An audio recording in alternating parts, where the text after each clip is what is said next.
Sakwisipun kakang mlebu nang papan kaputreng. Sliramu bebarengan kelawan Badjati lan Kodonga. Nembe kemawon laras. Apa wis padha rampung? Seneng atimu mung seneng apa ora dilipur kelawan Badjati?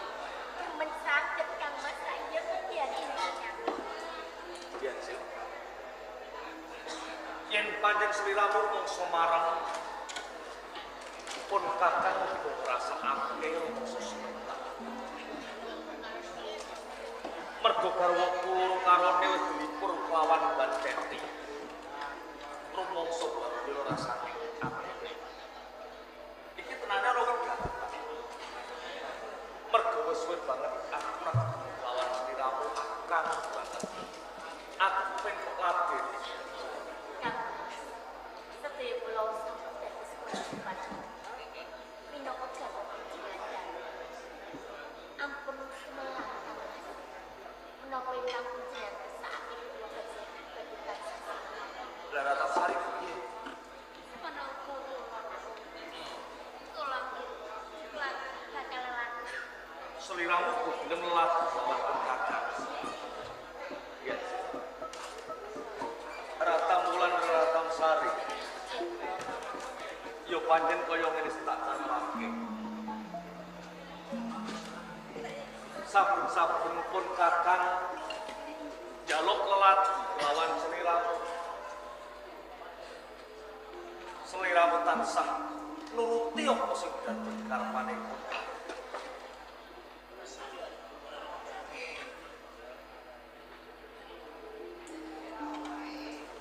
Sakwisipun kakang matur kang kaya mangkono gawe seneng ati kula diajeng.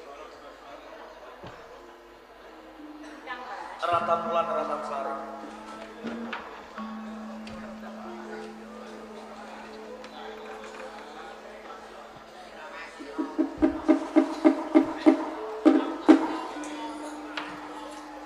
Ilo. Sing gawe senenge atiku ku. Garwa sing mituhu apa sing dadi karepane kula.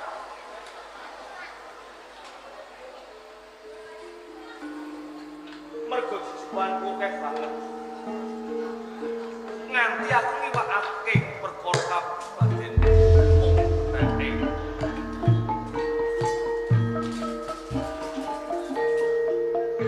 Rasane atiku wis ora tak pangulane.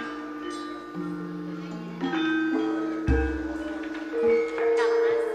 Dajeng Menawi ngaten sami kaliyan kula. Semanten ugi menawi mriki panjenengan. Kula ugi gadhah rasa. ngene kaya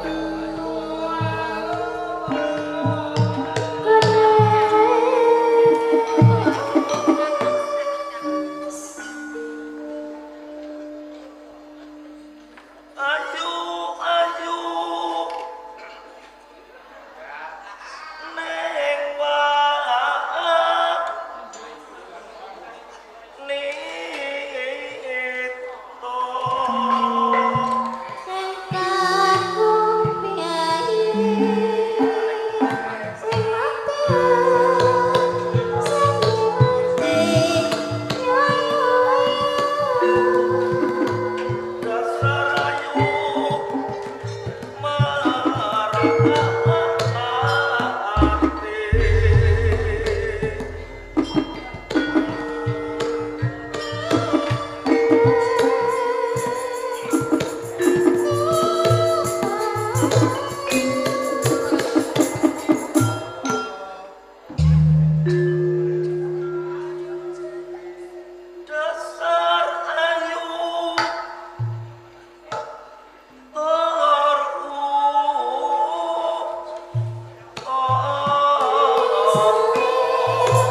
Kajen to awrat kados napa jejewan niku. Badhe kula saguhi awet pusar bumi menika murah piyambak. Ing mangke mbok menawi dados pasulayan ingkang agung nyawa kula ingkang dados pokokan kuratus. Yen pancen kaya ngono sadurunge tindak kang sila dados supaya njaluk pangestu marang karo sakloron ingkang gari kula nyuwun pamit ya. Setahun jalan.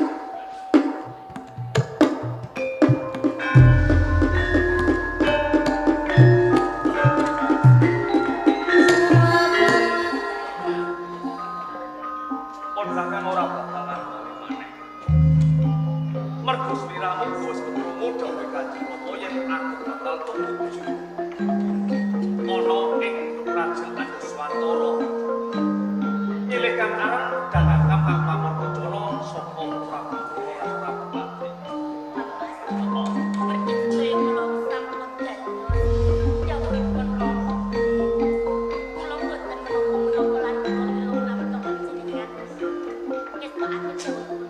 Nek ngono aku njaluk panjenengan sing gedhe sawetara aku njaluk pamit.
Saka kerajaan Pusar Bumi. Mung betheke aku tumeka ning papan kene. Aku kepengin ketemu karo Prabu Roro lan Prabu Wati. Imam Suwangsa. Iya. Yen pancen sliramu kepengin ketemu lawan Prabu Roro lan Prabu Wati. Ora liya mung aku lan Kandang. Nek ngono iki wis beneran. Kebenerane manggon. Ora susah aku munggah ana kerajaan Nuswantara. Aku mung cukup ketemu karo kene papan kene. Imam Suwangsa. Heeh. Tenane. Kok kowe tiwas kebeneran ketemu marang aku lan Kandangku? Duweni wigati apa marang Prabu Roro lan Prabu Wati? Mung betheke aku kepengin nyilih kang aran pedang kang pamor kencana. Imam Suwangsa. Iya. Apa kowe ora ngerti? Yen pedang kangkang kang pamor kencana ana piandel ana kerajaan Nuswantara. Sok sapa wae ora bisa ndarbeni mung kejaba siji. Prabu Roro ratu ning gone negara Nuswantara. Prabu Roro lan Prabu Wati. Imam Suwangsa. Aku kondo yen aku kepengin nyilih pedang kang pamor kencana.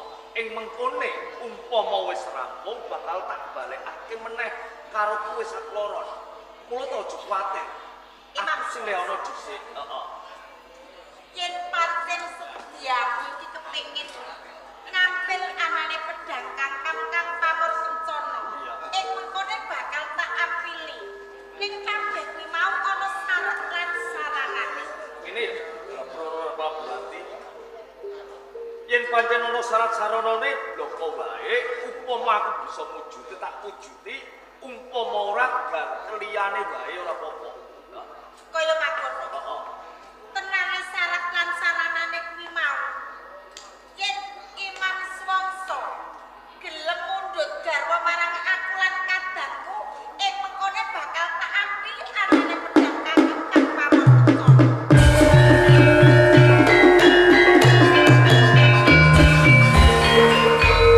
Prabu Roro lan Prabu Wati, Imam Suwangsa. kamangka ing wektu dina iki aku ing kerajaan Pusar Bumi iki wis duweni garwa loro cacahe. Ora apa-apa apa? Senajan kowe ana ning negaramu, ana ing pusat bumi wis duweni garwa loro cacahe. Apa meneh aku kok mung kok payu loro. 10 kali basane aku trimo. Prabu Ati piye? Iki padha. Pancen kemaya aku gelem nampilke pedang Kakang Pamor Kencana. Prabu Loro lan Prabu Ati. Imam Swaksa. Kowe iki piye to? Kowe iki wujudmu wanita.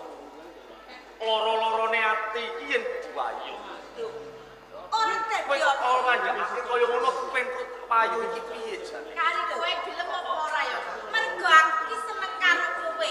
Mula aku trimo yen aku kok payu. Jaluk ijo liyane apa wae bakal tak wujuti. Aja Ora iku. bisa. Ora iso. Ora bisa. Saiki kali kowe. Yen kowe pengenake pedang Kakang Pamor Kencana kowe kudu dadi garwaku. Nek aku ora bisa ngomong. Yen ora bisa ora bakal kowe duweni pedang Kakang Pamor Kencana. Prabu Loro lan Prabu Ati. Imam Swaksa. Wujudmu iki bocah wanita. Ya yen aku wujud wanita. Tak ripih kanthi alus wae kowe ora bisa ngulungake pedang Kakang Pamor Kencana. Kula wektu dina iki uga aku bakal tumindak kasar karo kowe. Yen kaya ngono uga kowe ora kena tak gawe aris. Ana gerakan kene kowe bakal malah jauh.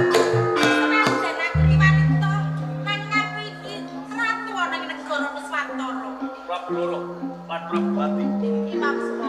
Najen to kowe ratu ana kerajaan Nuswantara. Iki lho, Imam Swaksa ora bakal wedi karo. Yen ngono kowe ora kena digawe. Yen kowe pancen ora kena tak tresnani. Iya, Terus ke sumingkara saka papan kene. aku kudu sumingkir yen aku barengan karo pedang Kakang Pamor. Oh, yen kaya ngono kowe nantang karo Prabu. Yo.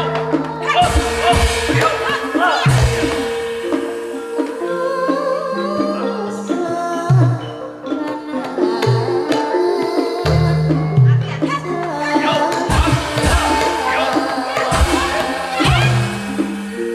Kanggo Prabu. Imam Swaksa. Ayo, tanding lawan aku. Oh, panah. Aja.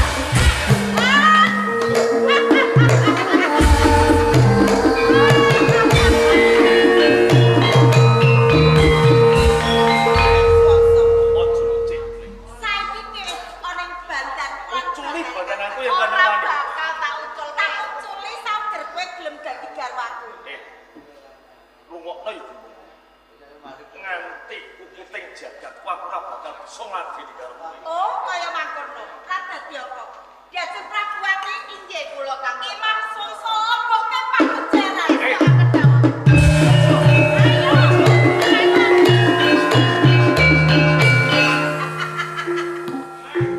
Semono kowe Imam Swaksa. Katimbang dadi garwaku, dheweke wis kosong mapan ana ing gone pakujaran ana ing negara Nuswantara. Diajeng inggih kula. Yen Imam